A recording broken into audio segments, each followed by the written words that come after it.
All right. Good morning, everyone, and welcome to our third annual International Careers Week. We are so excited to have Chloe here join us today.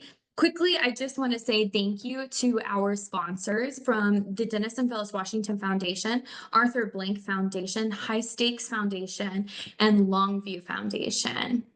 Chloe is an artificial intelligence and emergency technology policy expert with nearly a decade of experience advising leading organizations on technology policy and governance. She is an independent consultant to Fortune 500 companies, startups, leading trade associations, and AI labs on policy strategy and engagement. She also advises government and civil society organizations on initiatives concerning AI oversight and policy. Thank you so much for joining us today, Chloe.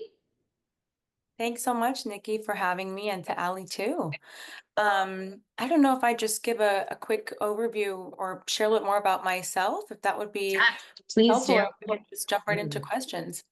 Yeah, so I think, my name's Chloe, obviously. Thank you so much for being here with me this morning.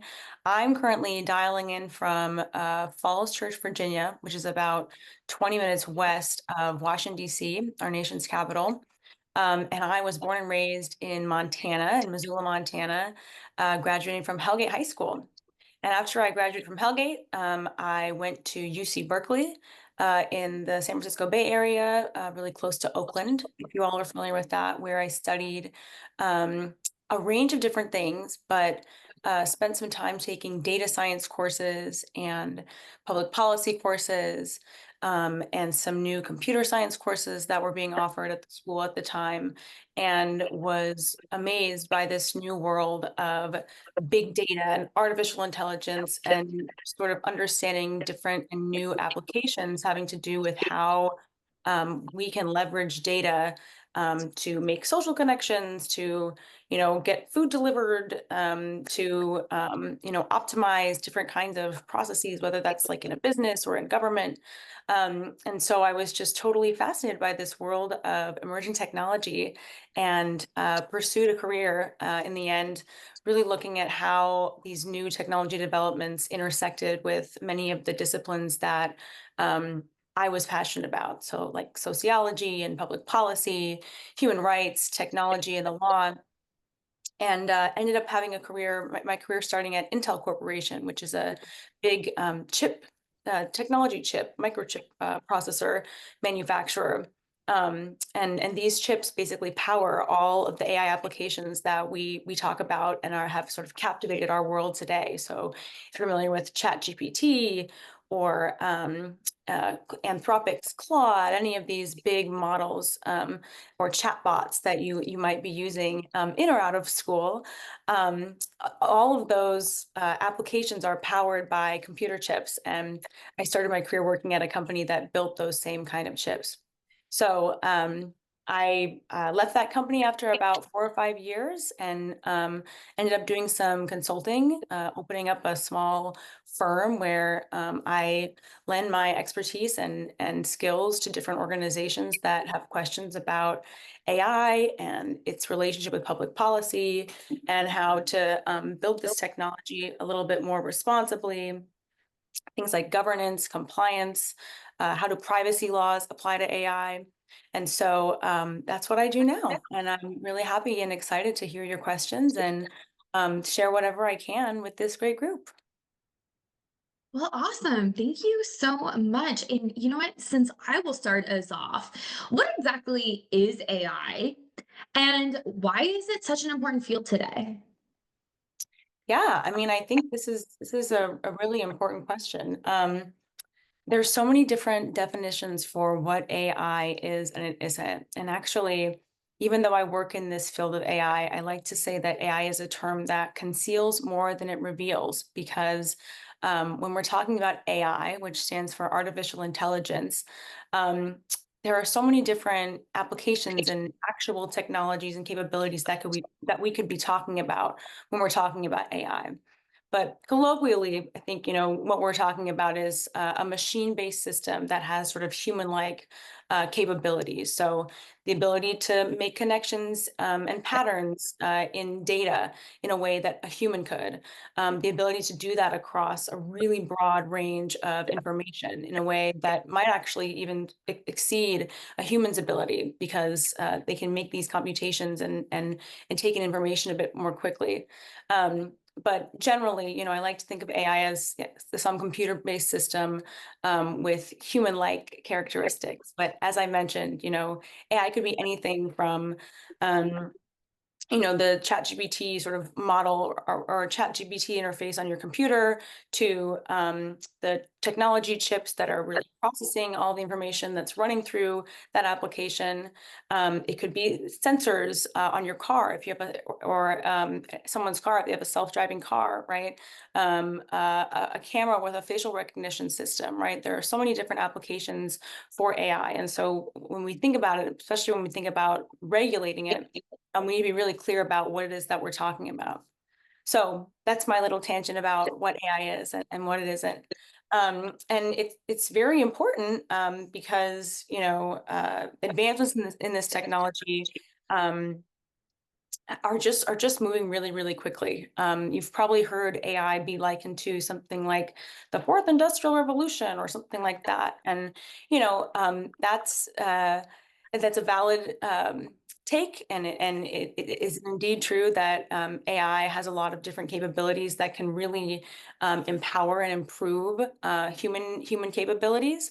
Um, but we also have to think about AI's limitations because it is, after all, just a tool. And so when we think about how important and magnificent it is, we also have to consider what risks does it bring. So that all being said, I think I would wrap this up, the question about why is it so important. There's been so much news about this and so much talk, so much chatter, a lot of coverage in the press. I think the bottom line is that there's a lot of hope or notion that AI could really, really dramatically change the way that humans interact with technology. And that's why it's having such a moment right now. How do you think AI impacts our daily lives, even in ways we might not realize? Yeah, that's a great question. Again, a lot of it has to do with, thinking about what your what you do in your daily life, where are the touch points in which you work with technology. So, say you're looking up directions on your phone and you pull up Apple Maps or Google Maps. That's a use of AI because the way that the turns are optimized to get you there the quickest or to avoid accidents are all influenced by different data points that have been stitched together and optimized through the combining of different models in the application of Google or Apple Maps. So that's one way that you're may or may not be using AI. If you've ever done like a search on Google, now I don't know if anyone, I'm sure everyone has done this, obviously, but if you haven't noticed in the last couple of months, if you're doing a Google search, instead of getting sort of the top 3 results underneath the ads, the sponsored results on a Google search, you're now seeing a summary of answers to questions or just any sort of information, your query that you're putting in there.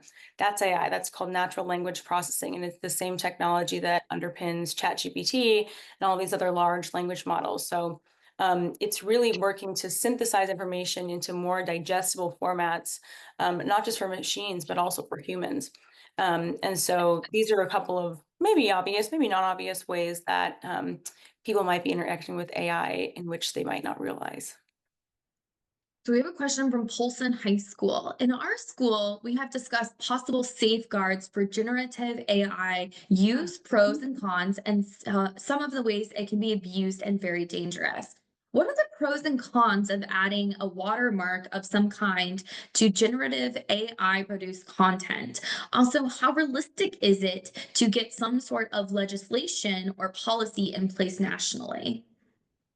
That's a great question. And this is actually one of the main topics that policymakers, both at the state level and the federal level, are really grappling with right now. For those of you who don't know what a watermark is, A watermark is a technical intervention that's placed on either a hash in an image or on the image itself. There's a lot of different ways they can do it. You can actually even watermark data sets that create images if we're talking about generative AI, so image generation. Um, Watermarks are just pieces of information sort of embedded in different layers of a piece of content. So um, the question here is asking, what are the pros and cons of adding a watermark to generative AI produced content? An example of a watermark that's probably helpful is like the Getty Images stamp on all of the Getty Images photos, right? If you're looking at something online, you see a big photo, it's legitimate because it has this Getty Images stamp. That's an example of a watermark. And with AI, we can do that same thing, not just on the photo layer, but on a pixel layer in terms of like in the entire image. You can do it on the metadata information that accompanies the image. If you push that little eye, there's all sorts of information about where the image was taken, where it came from, that sort of thing. You can put watermarking there. You can also do it on the data that was used to actually generate the image, which is a lot more technical and complicated. And so to the question about, what are the pros and cons?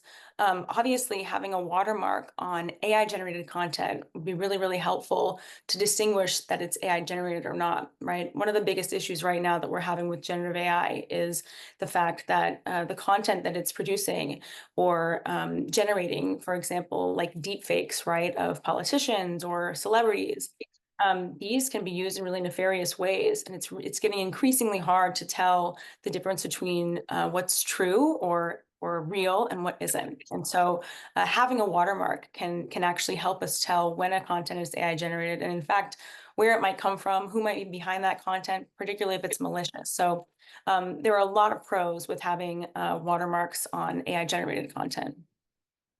In terms of the cons, it's really, really tricky to embed watermarks at different layers of this kind of technology stack, is what they call it. If you think about a photo or an AI system, you have the hardware and all of these different sort of components that stack up on top of each other up until you get to the top layer of the photo or the application where you would have like that Getty Images stamp.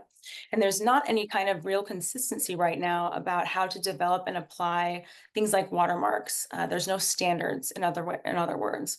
And not having consistent standards for how to do something like this makes it really, really hard to actually implement a watermark. So that's one thing that could be really tricky, could make implementing watermarks really tricky. One other thing I'll say about that too is that, context is really important whenever we're thinking about regulation or technology governance, either one of those things. Understanding the use case and the specific context of where that AI is being used is really important for deciding what kind of requirements or obligations or protections, like a watermark, we'd want to implement. So, for example, if you're looking up images of cats, like tell me what a cat looks like. Foreseeably, you could definitely have an AI generated image that could be watermarked to say, hey, this image of a cat is AI generated. But that would be far less important. The watermark in that situation would be far less important, say, than having a watermark on some kind of AI generated content used in election ads, right? Because the consequence of having fake content in election ads or in election context is going to be a lot higher than just looking for random images of cats or animals on the internet. So thinking about the context in which we're wanting to apply watermarks is really, really important when we're thinking about this. And as far as it relates to policy, I don't think it is realistic in this Congress that will have any kind of national legislation or policy. There's a lot of different organizations across the federal government, some of whom I work with very closely, that are developing all kinds of standards and guidelines and policy documents related to AI, including through an executive order from the Biden administration that was announced a couple of years ago. But the new administration, the Trump administration, has already repealed that executive order and been very clear that they're not really interested in putting any kind of regulatory guardrails in place to to sort of slow AI's adoption and its development. So I'm not too hopeful that we'll see any kind of federal regulation for AI anytime soon.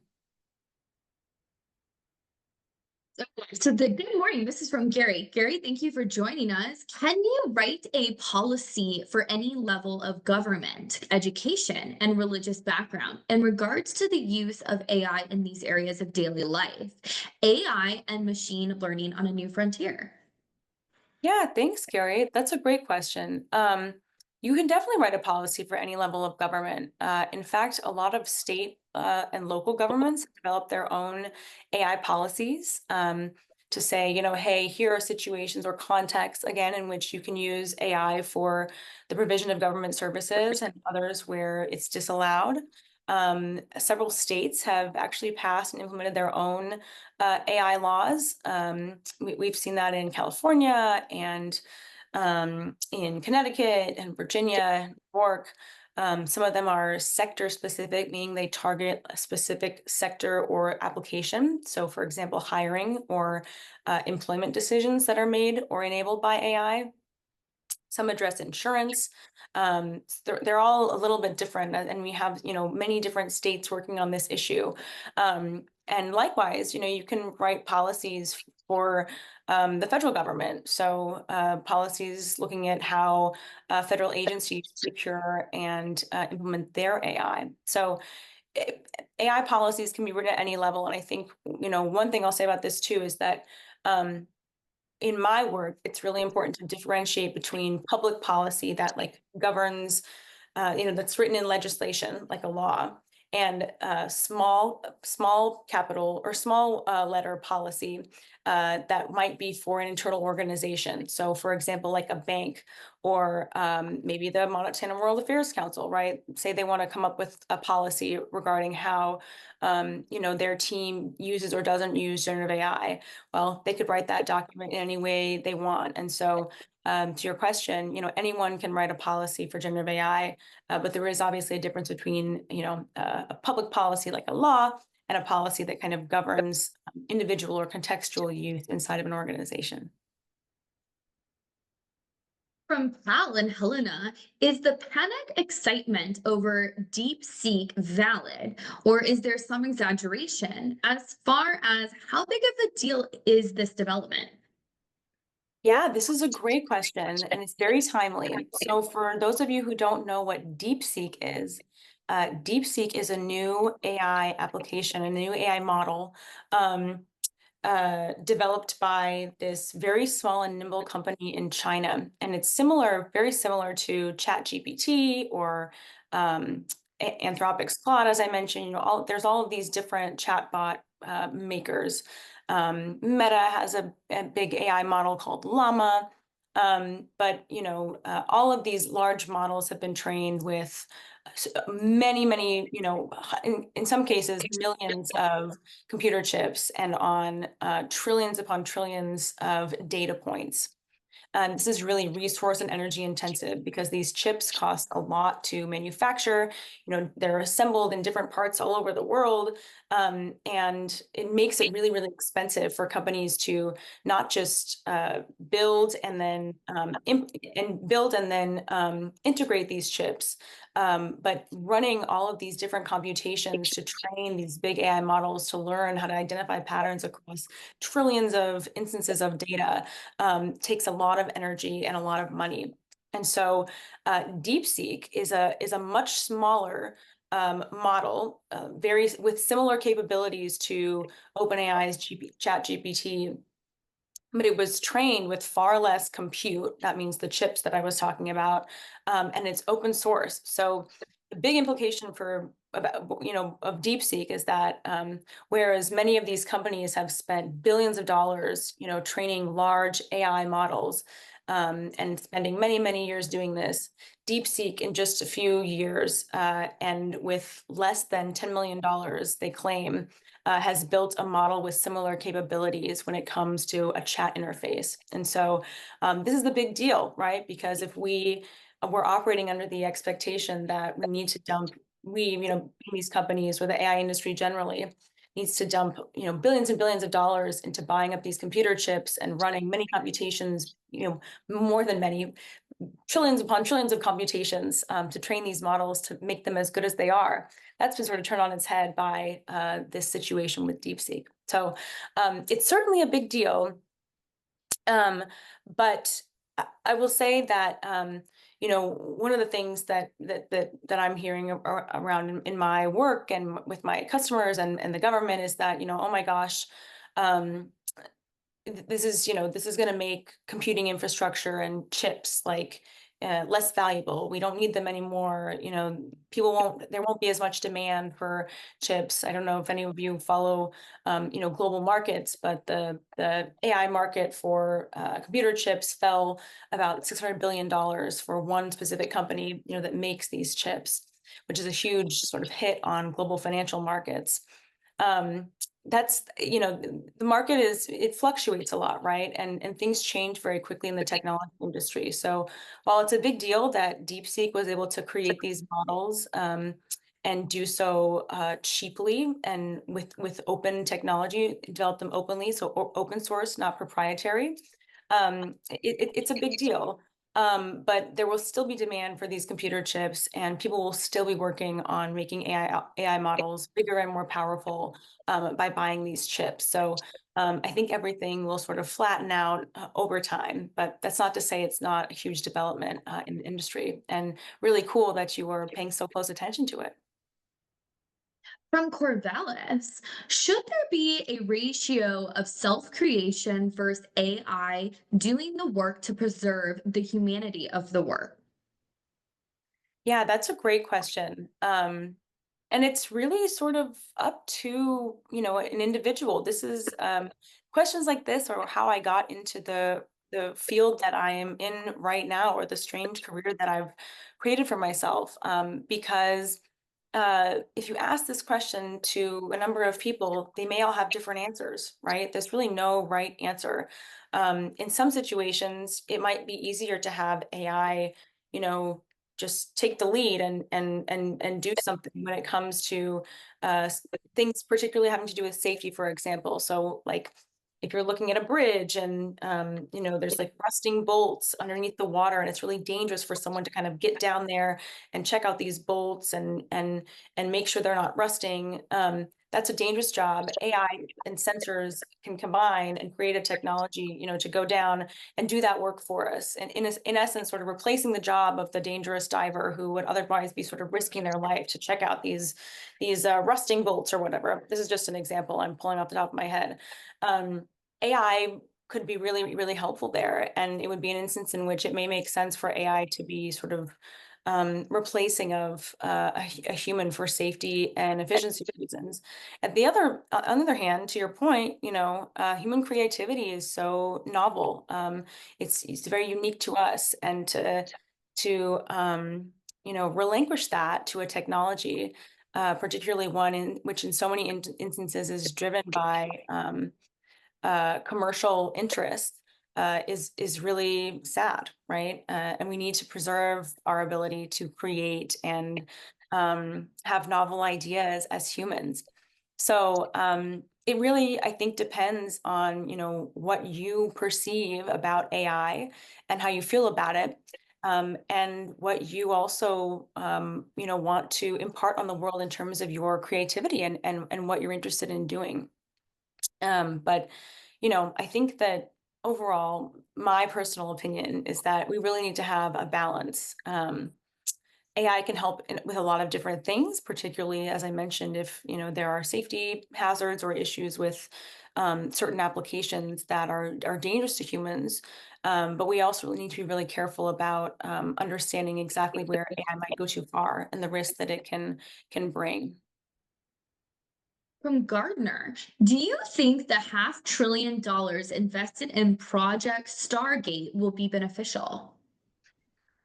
Yeah, it's really hard to tell. Again, you guys are great in terms of keeping up with the AI news. For those of you who don't know, Project Stargate was a new announcement from about a week ago from the new Trump administration, in which some of the biggest AI companies like OpenAI and NVIDIA and I think Oracle have agreed to invest $500 billion over a certain amount of time in developing new data centers and computing infrastructure on U.S. land, in some cases on federal lands that have been, opened up now for to use to be places for new data centers. And data centers, if you're not familiar, these are like the big computing thing. It almost looks like a warehouse, and it's just full of stacks of computer chips and processors, and they're all just running different computations. And these are super, as I mentioned, energy intensive, and they're very costly to run.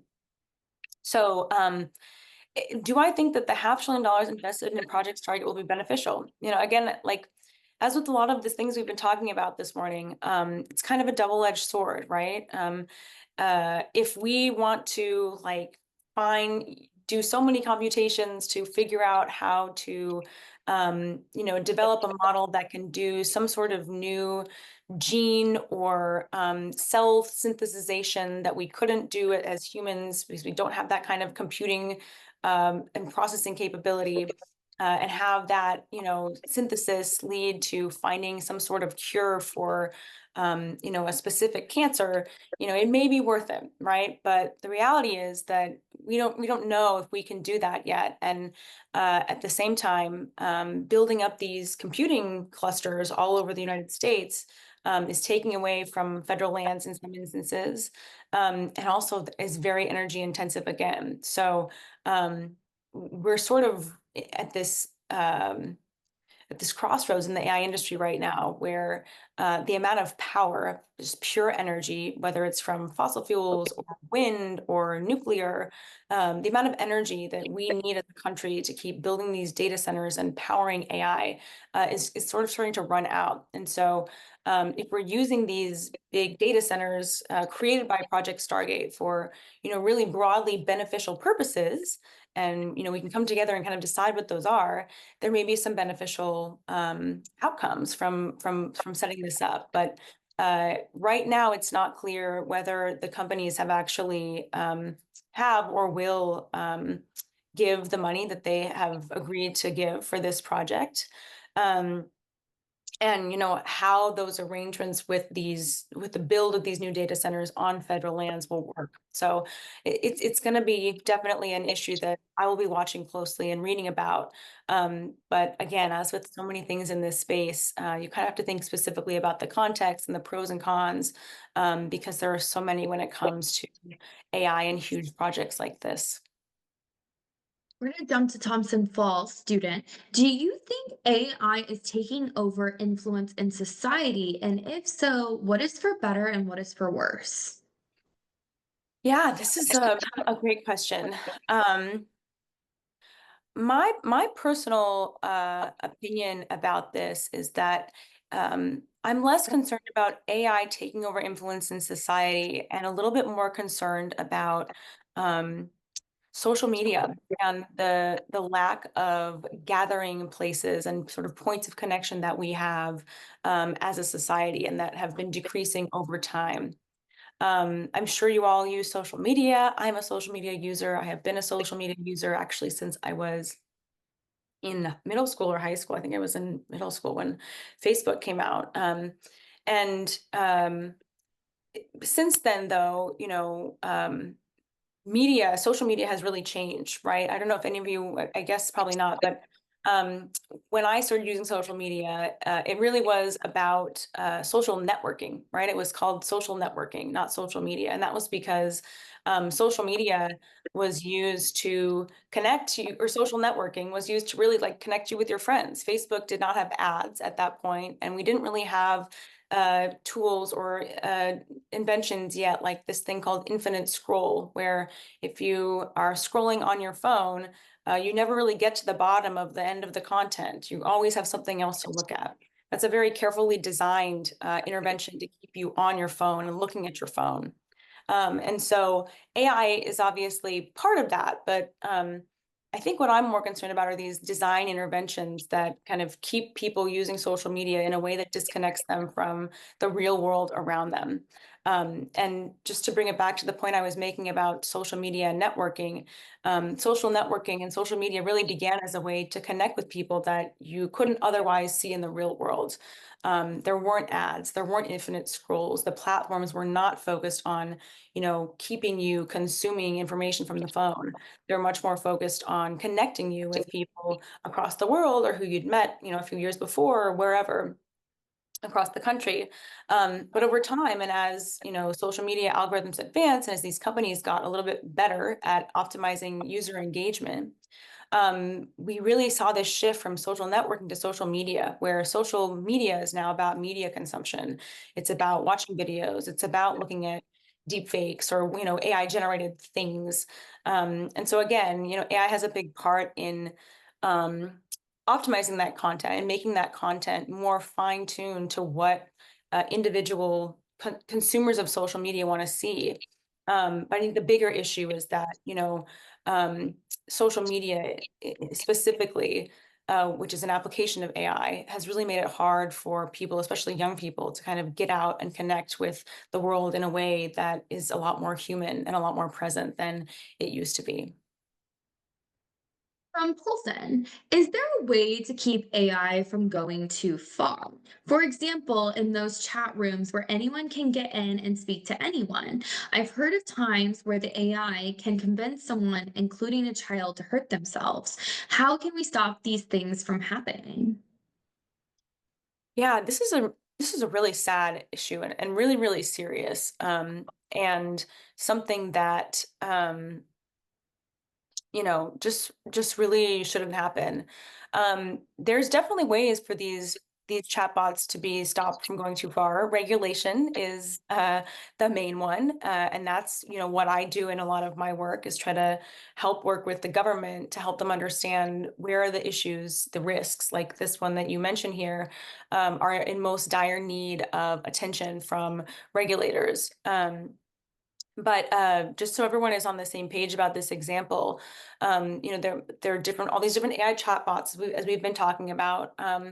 Some of them have been created to be specifically AI companions. So like an AI companion is like, something that you would go chat with that's not a human, but it's very human-like. And people can get really addicted to this, particularly if they don't have, connections and friends and things to do that are really grounding them and attaching them to the real world. Um, and in a couple of instances, actually, there have been really sad situations where a child or someone else has, shared um, really deep, mental health issues or struggles with some of these chatbots, and they have not responded in the right way. Sometimes, in fact, encouraging self-harm, that sort of thing. And so that's so dangerous. It's really awful. And the fact that some of these companies haven't figured out how to implement controls that prevent that is really, really scary.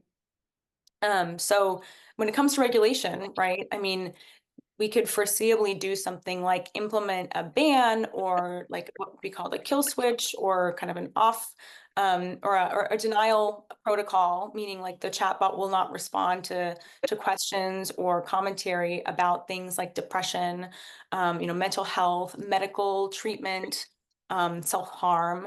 There's keywords, right, that relate to all of those things. And for example, to implement a policy to prevent that from happening, you could identify these keywords and say, hey, this chatbot should not respond to any of these queries, any kind of, conversational text that has these sorts of things in it, and maybe say something along the lines of, that's beyond my limitations. I'm not able to respond to that. But we need the government or these companies themselves, which it's unlikely for them to do without government incentives, government to really step up and help sort of regulate those risks because those are very real and have obviously very human impacts and human consequences. From Gardner, it is known that China AI sources can restrict things that can make Chinese government seem bad, and keywords such as Winnie the Pooh are blocked. Do you think the US can end up influencing how we use AI? Great question. Yeah. So everyone has the background on this too. We were talking a little bit earlier today about DeepSeek, right? The Chinese AI model. Um, and in some instances, I wasn't familiar with this one about Winnie the Pooh, which I think is funny. In some instances, if you ask this Chinese model questions about, what happened in Tiananmen Square, or you're saying things that are offensive or speaking poorly about the Communist Party in China, CCP, the chatbot will give very curated responses that may not exactly be accurate. So the chatbot really strongly reflects the views of the Chinese government, which are not always accurate or fully representative of history or historical facts. So in a way, it's censorship, right? That's what we're talking about. We're talking about censorship. Um, I will say though, the Chinese government has been known to do this in a lot of other instances too. It's not just AI, right? So about 10, 15 years ago, maybe, the China fully shut off operating of Google in China, and there's a lot of different social media apps actually, and U.S. based technology companies that purely just don't operate in China because China denies any kind of internet access or traffic for those companies in and out of China. So this sort of began with Google actually, because people were looking up information about historical instances in China, and getting information about things that the Chinese government was wanting to censor. So Google, you can't get on the internet at all in terms of finding a Google in China. And all of the search queries that you put in, if you've ever been to China or are in China, they're pretty curated. They're censored. And so it looks like we're seeing the same thing here with AI. And the question is, what could this same thing happen in the US? And I think the answer is, I don't know. I really don't know. We're living in very uncertain political times, whether we're talking about AI or other things. I'm sure you've all been following what's going on and all of the really profound changes that are being made in terms of how the federal government operates with this new administration. But in the US, we have this thing called net neutrality, which makes it so that you know normal people can access any kind of information on the internet. The internet is not regulated in terms of what people can look up and what they can see. It's not censored. But the more and more, technology companies feel they need to be responsive to certain actors, to certain political influence, the more we could see that change. So it's still kind of an open question, but yeah, it will be interesting to see how the U.S. and the Trump administration in particular imposes new rules about how AI is used, and more importantly, in the context of censorship, what kinds of AI related things can be generated or reshared or reproduced on social media. To Polson, do you think there are any jobs that will become endangered from AI? If so, what ones and when do you think AI will replace them? How do you think AI will affect our future? Yeah, great question. This has been something top of mind for a long time for a lot of people in the tech industry, and just in who study economics as well.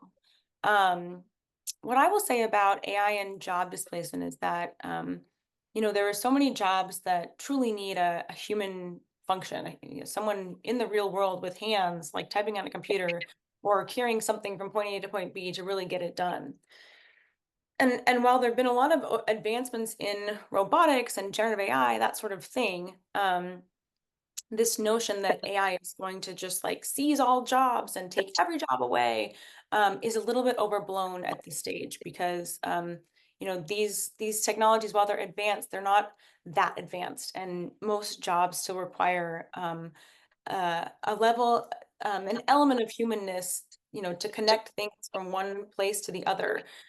Machines are good at doing that in one environment or one sort of, technological square or interface, but they're not very good at doing that sort of in the real world. So, that I'll say that about the sort of the concerns about job displacement.